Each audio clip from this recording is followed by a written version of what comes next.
Hello, everybody. Welcome to the Triple S League Game Awards 2018 pre-show. My name is Ashtonity. Hello to everybody. Please say hello in the live chat.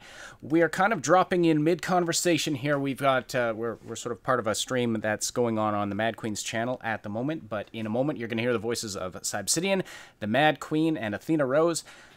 And so I'm just speaking silently to you all, so you know what's happening. But we're going to drop in sort of mid-conversation. And currently they're talking about... What are they talking about now? Anyway, I'm just going to unmute them now so you can hear what's going on. And we'll... sorry, we're kind of dropping you in the middle of the conversation. But I see a whole bunch of you waiting. So thank you for joining us today. And we have a lot of exciting things to talk about. I should be nicer because like some of my family work in marketing. But I'm not going to be. You do well. Marketing is a place where... What's that? Is did you just cut out, Mad Queen? No. Somebody just cut out. Oh. Somebody cut out. Who cut out? It just suddenly randomly went silent. Just by the way, we are live no, we now. we just went silent because we knew you were going to say something. Oh, I'm touched that you considered my my input to be valuable. I just wanted to let you all know we're live now on the Triple S League YouTube channel, and I want to say hi to Barra Yuana and Rave, Bryson Gaming, and Jason Cropper. Oh, thank you so much for saying so. We love you too. And a whole bunch of other people watching, so I sort of did a silent intro that you guys couldn't hear. But anyway, we're here with Obsidian. We're here with... We're all talking over one another, I'm sorry. It's okay, it's okay. No, I had you muted and I did the intro, and then but now I've just sort of brought everybody in. So we're here with the Mad Queen and also Athena Rose, aka Megan. So, all right. Where are we at? So we are in two places at the same time. I like this. I feel like a deity. You're omnipotent. Yes. We are in two places at this. Yes. Omnipotent is not a thing. You're right. We're omnipresent, and well, I am sorry because if we are also on your YouTube, I'm afraid that we already went all the way down to best ongoing game in the list of nominees. But I believe that you already made a video about that. We did some predictions on our podcast already, yeah. What I'm we're most excited to talk about is, of course, Obsidian and Borderlands 3. But where did you all come down on Game of the Year? What did you all think? Oh no, please, no, this subject again. I mean, we got into an argument about Saib it. made a monologue, a 20 minutes monologue. The thing is that he has a point. Of all the numbers behind the votes on the Game of the Year, yes. So I missed a big doolally? Is that what you're saying? Yes, no, you I just raised the point that as far as like voting goes, and as far as like the way that if this was strictly by the votes, then there's a good chance that because there's so much vote splitting going on with exclusives on the Sony side of things, that we might see that Monster Hunter World take it. And I'm not saying that they deserve it. I'm just stating numbers for people. It's like, geez, every time I give my opinion, which I have a 95% success ratio in like electoral issues in the last like 5 years, every time I say something, everybody gets mad at me, and then it turns out to be basically within 95% accuracy range, and everybody's all pissed off. It's not my personal choice. I'm just telling you that. No, numbers. We are not complaining about your prediction. Your prediction is great. We are complaining about how long it takes for you to explain your prediction.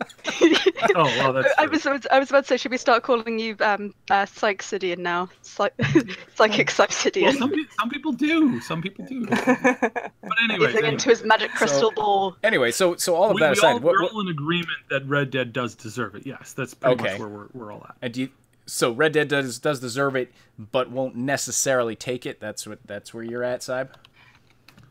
Well, no, I think they'll take it. It's just don't be shocked, like don't be floored especially if Monster Hunter takes it, because again, that's a really popular game in Asia. So the Asian market, as far as like Game of the Year, pretty much all of those developers are going to be voting for that, because that's the big draw. It's a beloved franchise. It did very well. It had only a small handful of launch issues and problems, which were not many, and it's very it is quite sad. received. It is quite sad that one of the things that you can say about the game is how many problems they had at launch. Yes. Yeah. That's how we rate Doesn't games when they exactly come out inspire now. confidence. This game had Yeah. only 2 major problems. Yeah.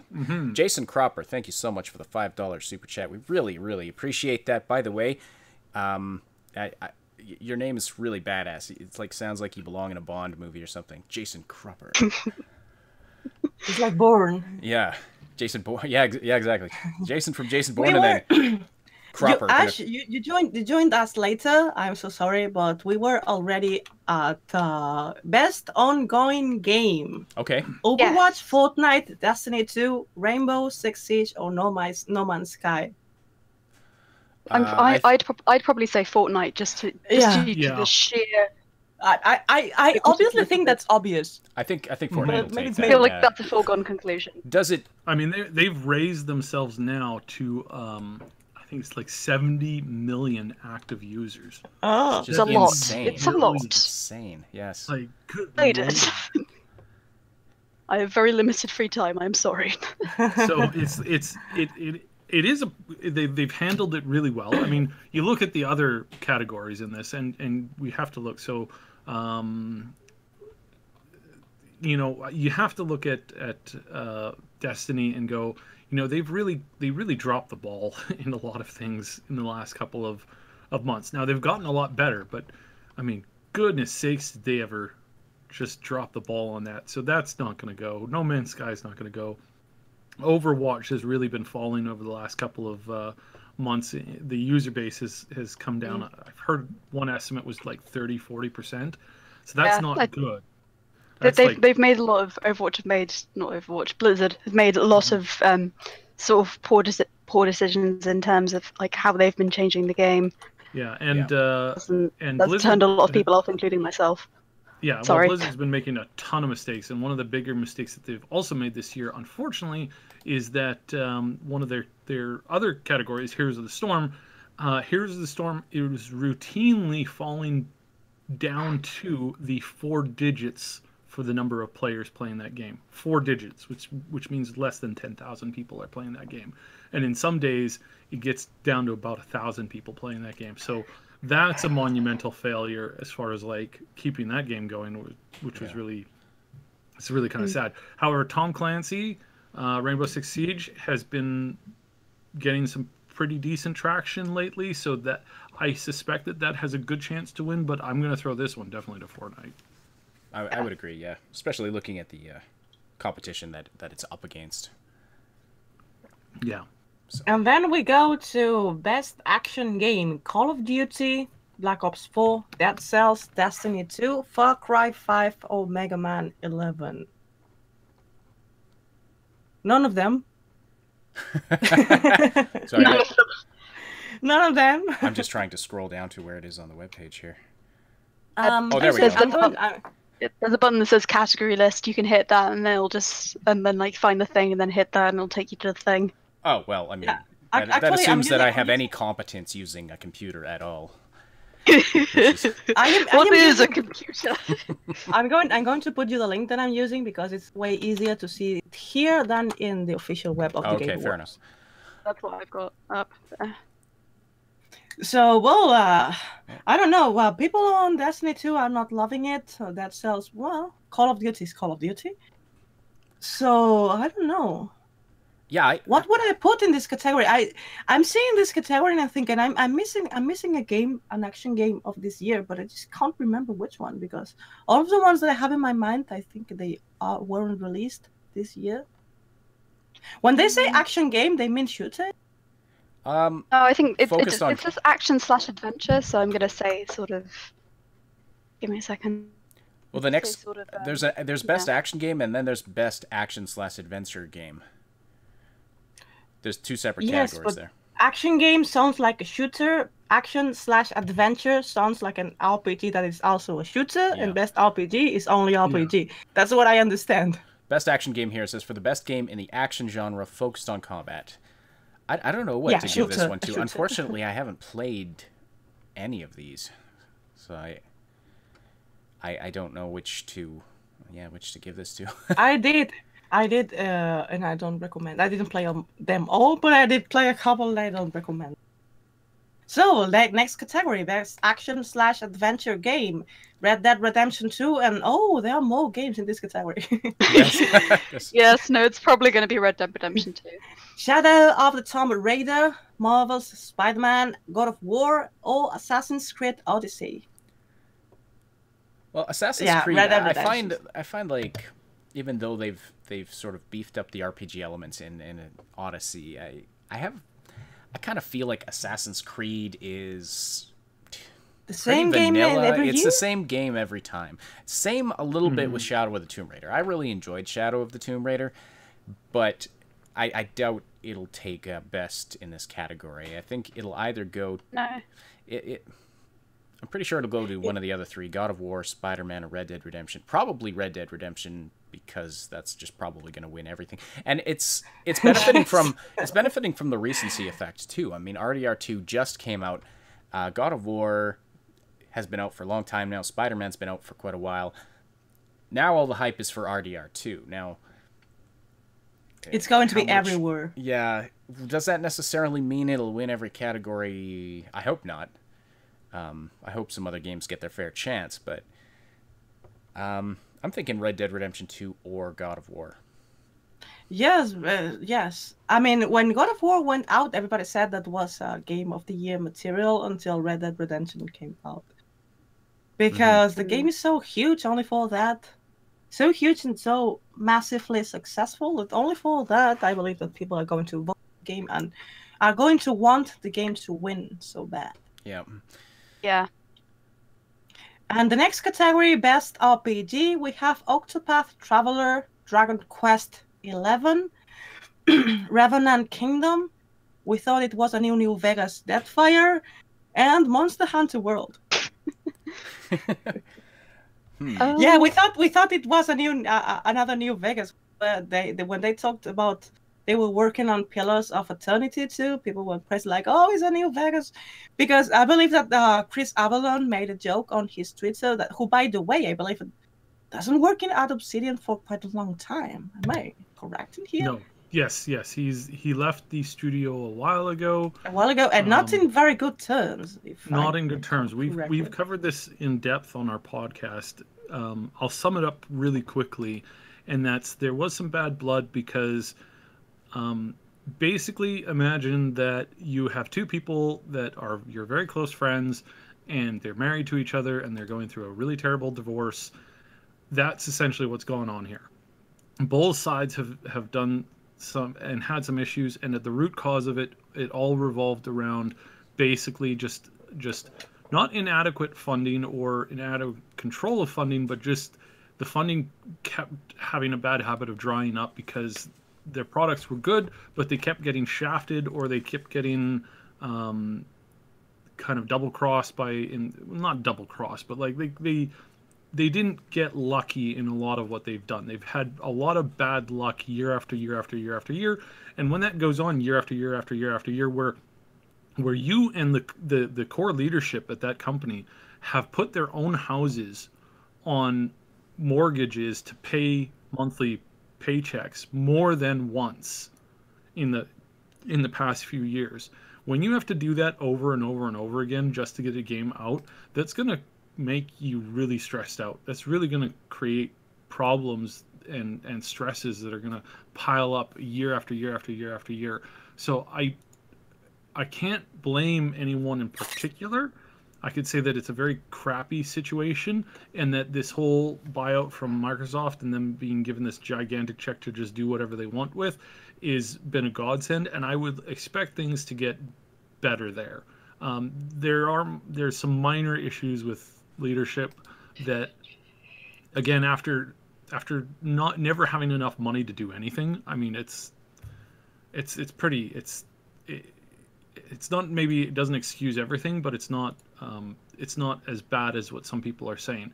The biggest thing that they did is they tried to put on a no work stipulation onto Chris's contract, and normally this is a really common thing. all that this usually happens is that the next company who hires you calls up that company and says, how much do you want to cancel the control contract on that? And the response is usually like, let's get our lawyers to talk it out and we'll see if we can come up with a decent cost. And then the lawyers meet up and one person asks for this, the other person says they're willing to pay that, and they meet somewhere in the middle. And that's, like I said, incredibly common. Actors do this all the time. Musicians do this all the time. I mean, everything does this all the time. I mean, I've encountered this in numerous places when I'm doing work, and it's this no competition thing where it's like, can't go from our company to a competitor's company without our lawyers meeting up and hammering out a deal to make sure that our trade secrets remain our trade secrets and your trade secrets remain your trade secrets, and there's no overlap, and hey, we'll get a little something out of it, but you're also hiring this brilliant new person. So yeah, so that's condensing it down as much as I can.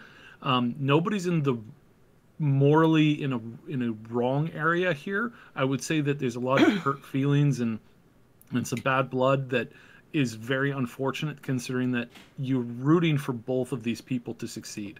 We're really rooting for Chris Avalon and what he's doing right now, and we're really, really rooting for what Obsidian's doing right now, and neither one of them deserves to burn over this, even though they're really angry at each other. And well, the thing is, going back to the origin of this story, when Obsidian sneezes, everybody thinks they are going to talk about New Vegas. And when they started, yes, that's the thing. Everybody's like, oh, even though both Obsidian and Bethesda said that it was quite unlikely that Obsidian ever worked with the Fallout franchise again. I don't know why. Shockingly, Obsidian have made other games apart from Fallout New Vegas. Yes, they continue to make other games apart from Fallout New Vegas. Well, I mean, rumor has it we're going to be hearing about one tonight. Yeah, well, this is something. Also, people again thought it was New Vegas, even though they already said that it was not. And when they teased that they were working on Pillars of Eternity too, at the same time, Chris Avalon made a joke about the Vault Boy on his Twitter, and people thought that he was still working at Obsidian, which by the time he wasn't. And the rumor was that Pillars of Eternity was New Vegas 2. People went crazy, and we had Pillars of Eternity instead of New Vegas 2. Which I have been playing recently because they have an expansion coming out for the Pillars of Eternity 2 in a couple of days, and I wanted to... there's a new DLC coming out, so I wanted to kind of catch up on it. And I gotta say that game is, like... Divinity Original Sin 2 is graphically way, way, way better, but the amount of depth and deepness that you have in Pillars is just astoundingly awesome. And again, it's like, if they had the ability to make that game as graphically amazing as like the new Arc isometric Arc game that's coming out in a little bit, or if they had made it on par or even better than Divinity Original Sin 2, I think honestly that would have been probably one of the best games of the year. But because it's smaller, it's 2D, it utilizes like this hand-drawn artwork kind of style thing that they do.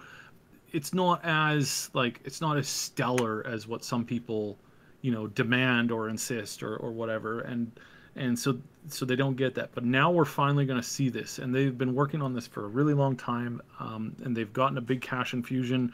I don't think we're going to see it launch sometime in the next 2 months. I think we're going to see it launch probably anywhere between 5 to 18 months from now. And I think when it comes out, I think this is going to be one of the best games that you'll have ever played. And I'm not saying that to just artificially puff them up. I'm saying that because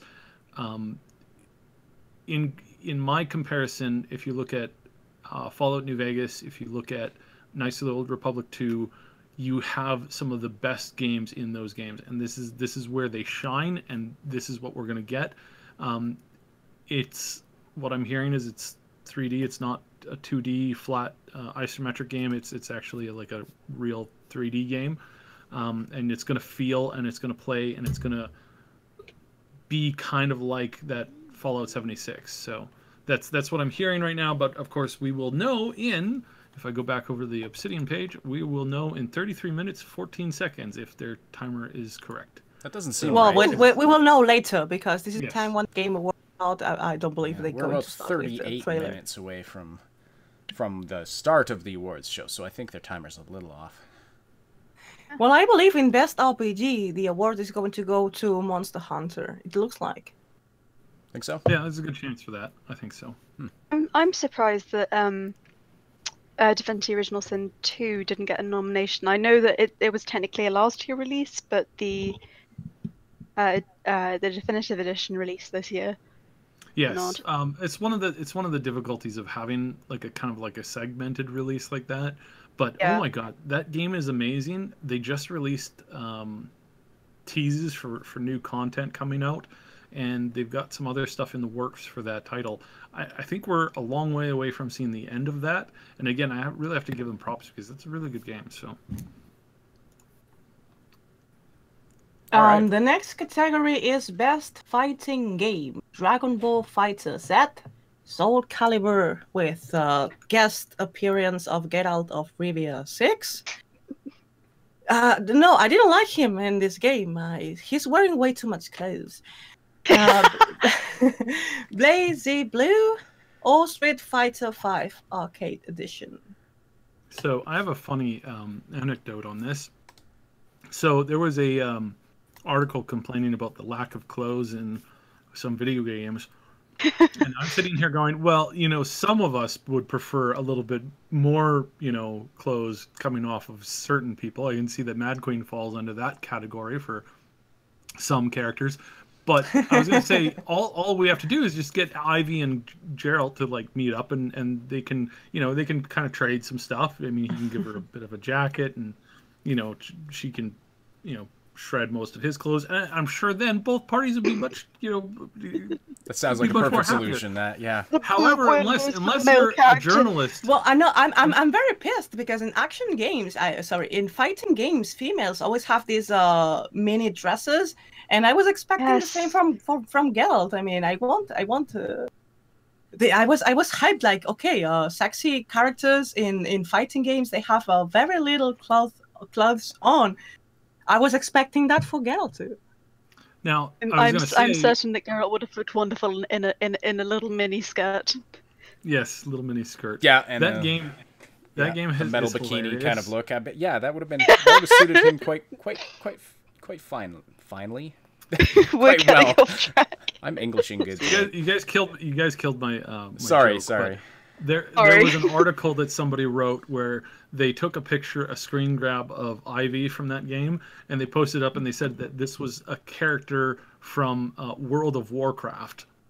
And after like 2 weeks of like nonstop, hey, you misquoted where this character is from, they still haven't redacted or changed that in their original article. It's like, my goodness. But that game is hilarious because you can custom create your character, and you can add like all kinds of crazy things to them. And there is a lizard with a giant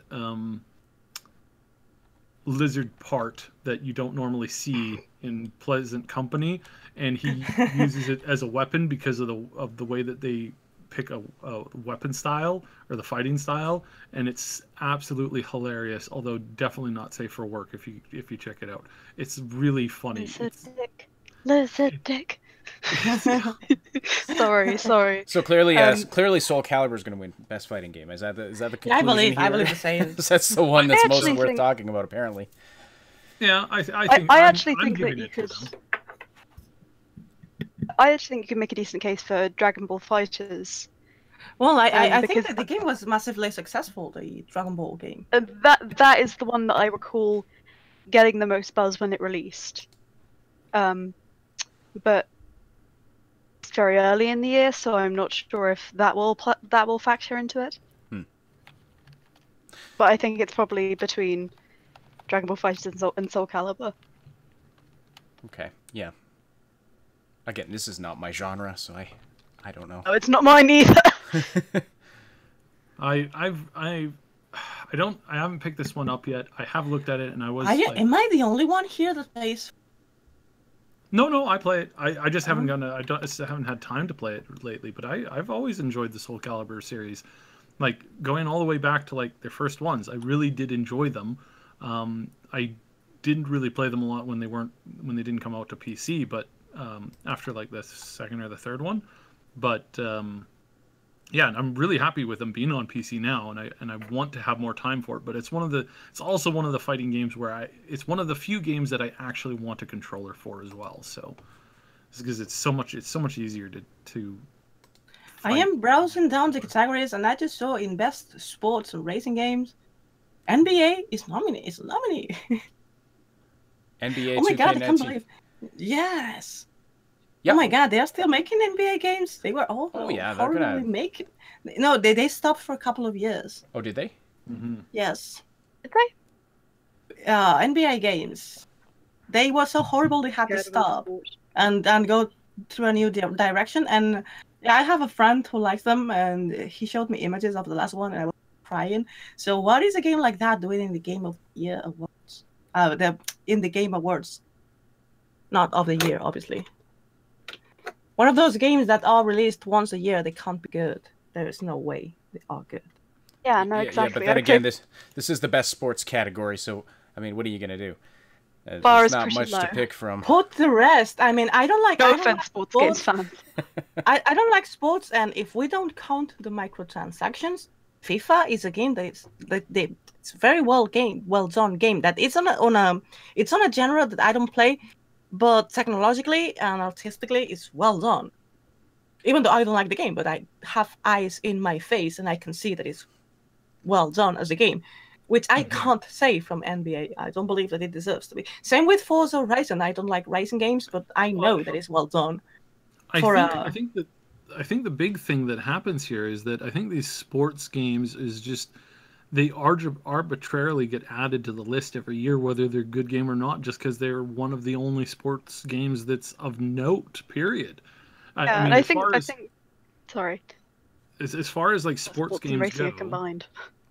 Yeah. As far as that stuff goes, it's like you have a really dedicated player base that just, I mean, mostly plays a lot of that, and that's kind of more or less like, that's their shtick and that's their thing and that's about it. So, like, I can't remember the last time I was at a gaming convention or a nerd convention and I heard somebody talking for an hour about the latest thing that happened in either a racing game or a sports game of any kind. Like, it's just something that you don't hear. Now, you go to a bar. No. Actually, that's not true, because past year they introduced new technology on FIFA, and finally the players were able to play the people they were playing. I mean, one thing is buying the license of an athlete and just put the face to the character, but since past year they recorded the movements of the athletes and they also licensed the movements. So they brought all the players in and did motion capture? Yes. That's fantastic, actually. So people that like football and well, you call it soccer, that like this sport. And football, you heathen. Calling it football makes a lot more sense, quite frankly. Yeah, well, you kick the ball with your foot. Yes, in Europe it's called football. I believe that in America it's called soccer. And people that like these games, they follow a very specific athlete they like, and they can recognize the movements, and they were very happy, and they were very annoying with that. And you could hear, at least they were happy. I love it when you can control an athlete and you take that football and you run it down the field and then you kick it into the end zone and it lands in the net, and then you raise up your arms and you run down the banister and you slap on the glass all the way down and you're like, yay, I did the touchdown score. Did I get everything in there? Oh, and it was a birdie too. Woo! Sports ball. Yeah, I think you're talking about Madden. Go sports. Sports team. All right. Well, it's the Game Awards is going to start in half an hour, which means that we are going to make a 20-minute pause before we start. We need to go to Twitch, because Twitch is the only platform that has license. This is for Mad Queen's channel, just by the way, everybody on Triple S. We're going to stick around here on YouTube for a few more minutes. Yeah. You're going to stick around on YouTube, but you'll have to go to Twitch as well. We will be switching if you stream the Game Awards on YouTube, you're going to be banned. Yeah, we're going to be switching over for the actual show, and I'll post a link when that happens so you can all follow us over there. So Mad Queen's ending her stream now, but yeah, we're going to stay here, and we're going to talk about Obsidian, The Outer Worlds, Borderlands, and more in the next half hour before the Game Awards begins. But sorry, Mad Queen, I totally cut you off there. I just didn't want my audience to run away, so... Yes, sorry. Yeah, I forgot about that. I'm sorry. So for the ones that are looking this on my YouTube, we're going to make a pause of 20 minutes because I need to stretch my legs before we start with the real Game Awards. We're going to start streaming 10 minutes before the Game Awards start. They're going to start in half an hour. So please go to Twitch. Again, we need to switch to Twitch because Twitch is the only platform that allows restreaming the Game Awards. I believe that the problem is that YouTube doesn't have the license, so we need to switch. See you in 20 minutes in Twitch, seeing the Game Awards, and see you guys later. All right, we'll see you in a few minutes, Mad Queen. All right, so I think we'll put the predictions on the shelf for now. I think you guys probably got through most of them. But let's talk about Obsidian. Let's talk about what's happening with the Borderlands news and what else we're expecting to see at the Game Awards here this year. So we know that Obsidian is planning to announce something. We know that they have been sitting on a trademark called The Outer Worlds for a while now. And we know that they've got some sort of retro-futuristic kind of pop-up ads happening on their website right now. If you go to obsidian.net, you'll be greeted by some fun pop-up ads and a countdown saying they're going to be announcing something at the Game Awards. Aikodachi, yes, too bad. I'm not sure why Submato's not here. I thought he was actually going to be here, but maybe he might join us later. But yes, he's been dropping all kinds of Borderlands info on his channel and on his Discord. He's been doing a stream just today here because of all this news that has just recently dropped. Yeah, so he's probably crazy busy right now. He did an emergency, started to go over. Otherwise, he was going to come over here. He may pop in with us after the post-show. Or, sorry, not after the post-show, for the post-show, which we will be doing, depending on how the numbers are and what's going on. We might be doing it here on YouTube, or we'll be doing it again over on Twitch. So if in either of those events, if you're following our Twitch or our YouTube channel, then you'll get the notification for that. So or you just keep them both open in some windows and just keep them off to the side, and if they start playing music, then that's why. So well, since we're on the topic, let's talk about that. So Submato's been dropping all kinds of info, and there was some sort of a leak today. Is that right? Yeah. So the No got their hands on a bunch of information that basically Submato and what we had been dropping for a little while. They did release a little bit more info, mostly pertaining to character classes, which again we already knew. And I know it comes off as like kind of a shitty thing to say, is like, well, we knew that before it was live, but it's like, no, we know, and we can iterate a little bit more info on it. So there's 4 new player characters again. We're going to be playing with the we're going to be featuring a siren who's melee. We have a soldier who's going to have a lot of tech and robot things, and you're going to be able to basically call in a Titan, and the Titan will also have a turret available for other players to hop onto with their characters. So this is going to be a really fun thing to do in co-op. And then we're also going to have a Beast Mastery class as well. And this is they're going to feature some pets and stuff like that as well. This is really interesting. So we've been hearing a bunch of things. I've still needed to double check with some of our contacts, because like some of this stuff we can mention now because it got dropped on the No, and other things that we're not supposed to. And that is the names and the races. Or the genders for these characters, not races, but the genders for the characters.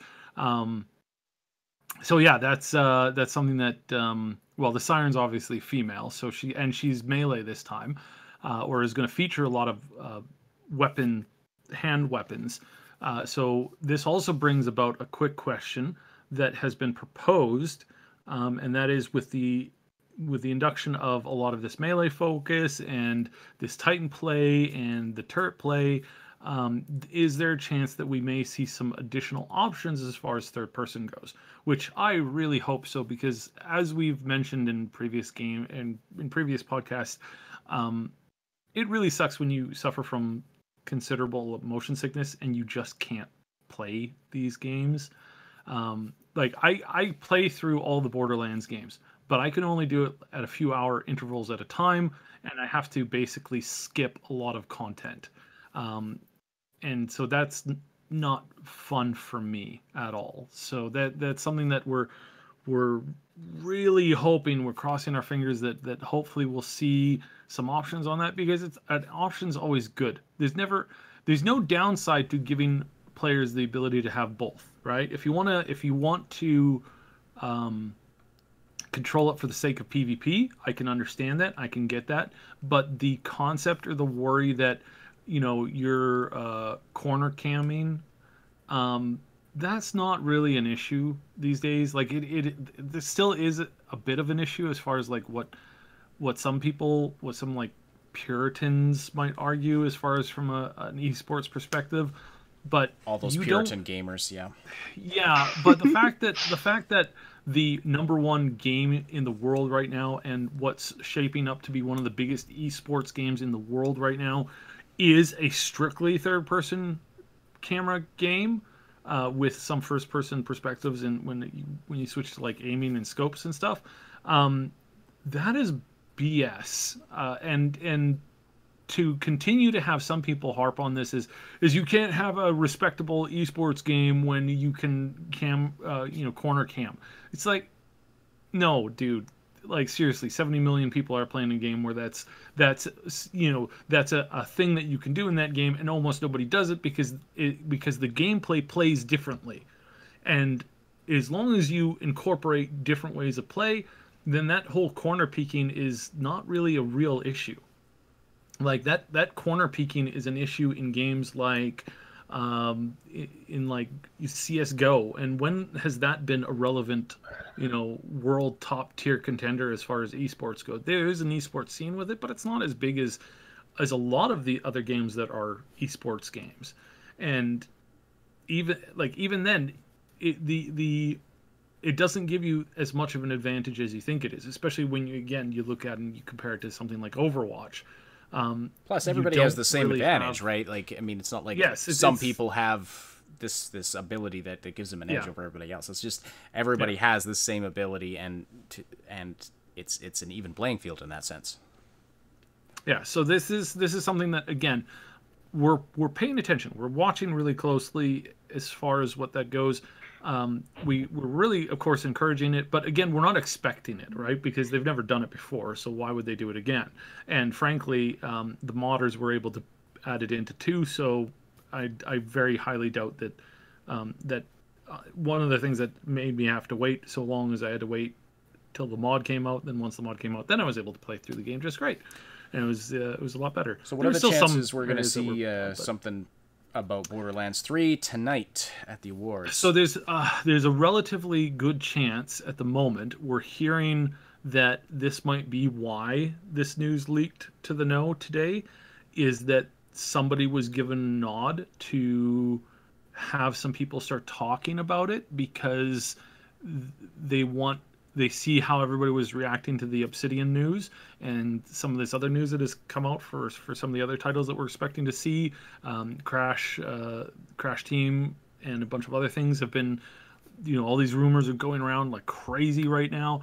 And basically from that, you can kind of see that more or less people are starting to lean towards this as the big event that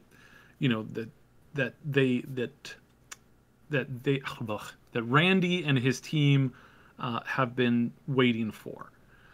We know that they don't like the E3 thing, and that they were going to do this other event, but then they pulled out of it in the last week right before it. So this might be the opportunity that they've been waiting for.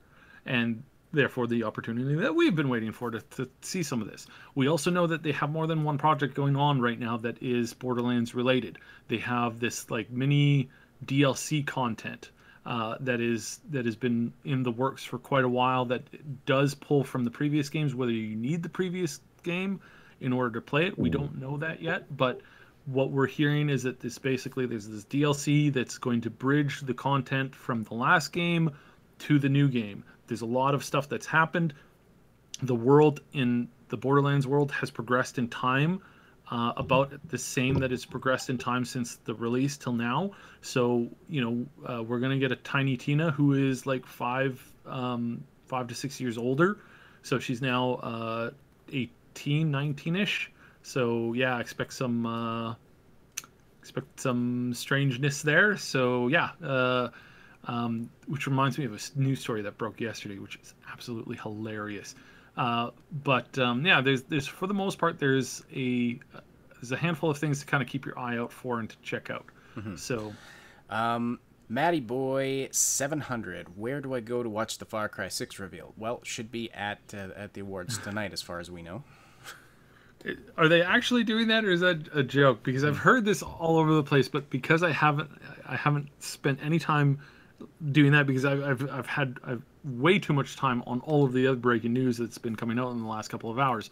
I have not been able to research that at all. Is that really a thing that they're talking about, or is that? I don't know. Well, I did a quick Google search for it because I hadn't heard of it either. I thought it was kind of a joke that was just going around, but then I've seen a number of people talking about it today in a more serious light, and so I don't think it's Far Cry 6, but something Far Cry related. I'm expecting a DLC for 5 because I mean it's been Five did relatively well, so I was kind of expecting some kind of a follow up or something for that. So according to Polygon here and some other sites, new Far Cry sort of leaks ahead of the Game Awards. So there's been some leaks about it today. So it's not going to be Far Cry 6, but it'll be. It sounds some like new something content Far for the Cry, series, some new Far Cry content. Yeah, absolutely. All right, well, New Dawn. Yeah, that's right, Rave. It's like Far Cry New Dawn or something like that. Again, I apologize for the lack of info on that, but that's what I've been expecting for a while, because it's like you expect DLC when a game does really well. You expect DLCs to come out now, as long as they're actual DLCs and they're not just like content that they made when the game was in production and then they decided to throw it out shortly thereafter. I really dislike that. I really dislike day one DLC. Day one DLC is like, hey, here's a bunch of stuff that we built while we were working on the game that we just decided to throw an extra $10 price tag on. Arbitrarily locked off so that we could squeeze some more dollars out of you. Yeah. And the worst thing about that is that how that was done previously is a lot of that content was actually in what you purchased. So you purchased I'll give you an example here. So in Mass Effect 3, there was a big controversy with this because there was a couple of content pieces in the game that came with the game. It was a new companion and some other stuff, or maybe it was for 2. I'm not 100% certain on this. I'm going off of memory here. And the content that you unlocked by purchasing it was on the disc that you purchased when you purchased the base game. Am I making sense now? Is that clear? Ash? Yeah, sorry. Yes, that makes sense. Yeah, the content was actually there on the disc that you purchased, but then you have to pay extra money to actually unlock it and access it. Unlock it, yes. That's the thing, and there was some consternation about that in some threatened lawsuits, and I think they ended up buying people off to stop them from going through with a lawsuit, because that would have set a huge precedent for day one DLC, and most of the companies didn't want to have to deal with that. So, they like their day one DLC crap. So, okay. The alien from that DLC was, he was one of my favorite characters because he gave insight on the history of the world. But again, the fact that I had to pay for it and it was a day one DLC thing, kind of, I really didn't like that. I was really miffed with that. I felt that was definitely that was not something that they should have tied to that. That's just really, really annoying when they do stuff like that.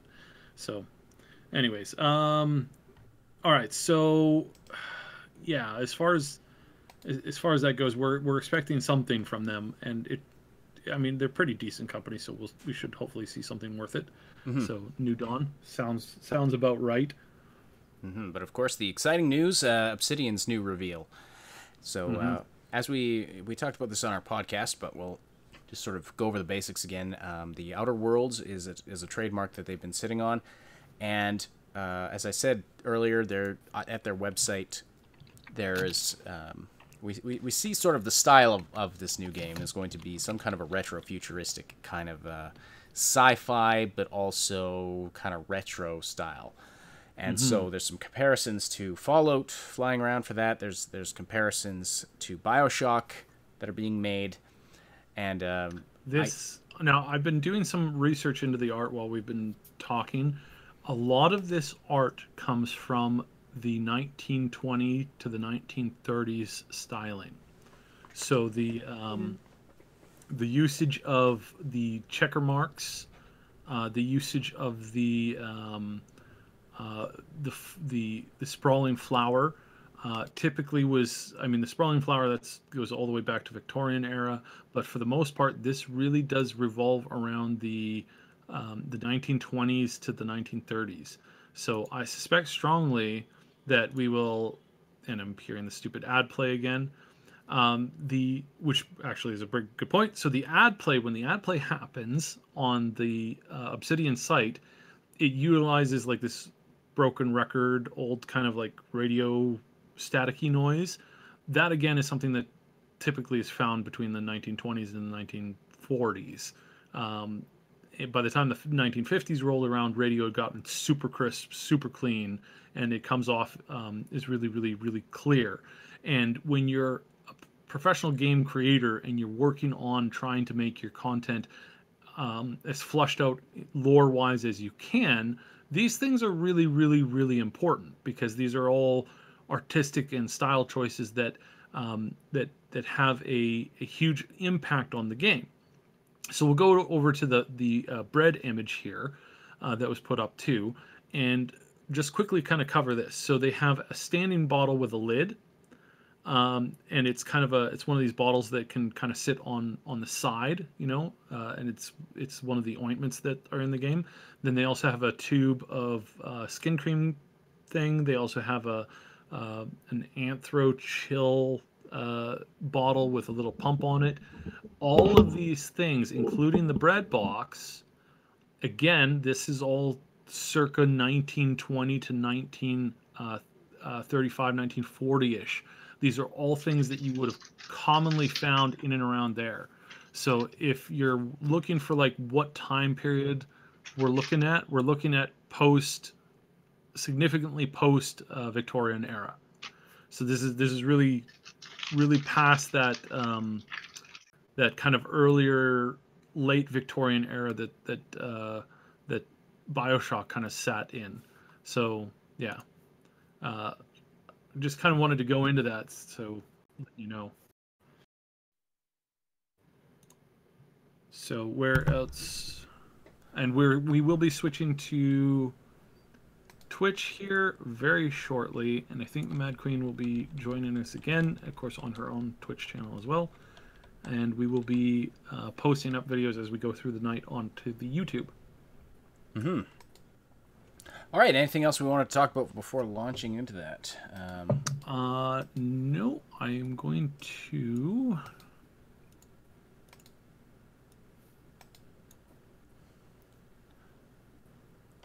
Okay. Yeah. So what are you all? I think so yeah, there's some. I think Akadachi saying I heard rumors that this was a new BioShock game.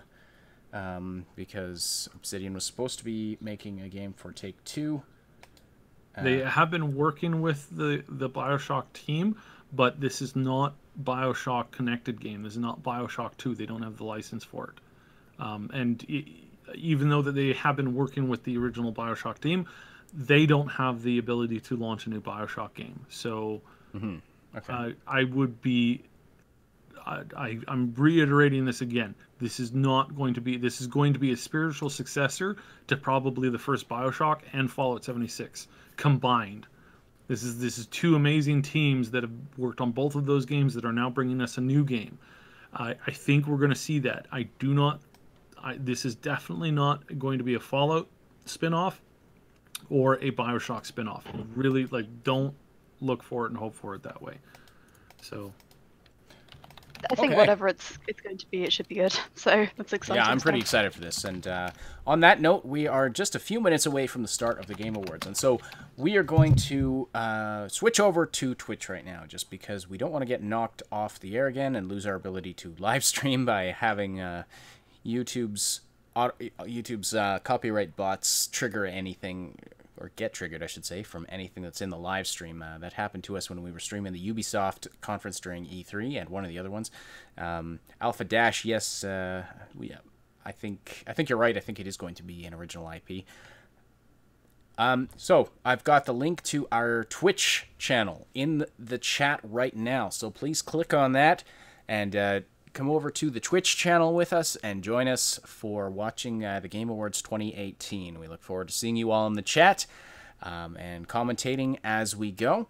Thank you so much for joining us for this pre-show. Thank you, Athena Rose and the Mad Queen, and also Obsidian for joining us for this. Obsidian, as always, is here, but thank you to our guests as well. And we will all be over on the Twitch channel in just a couple minutes.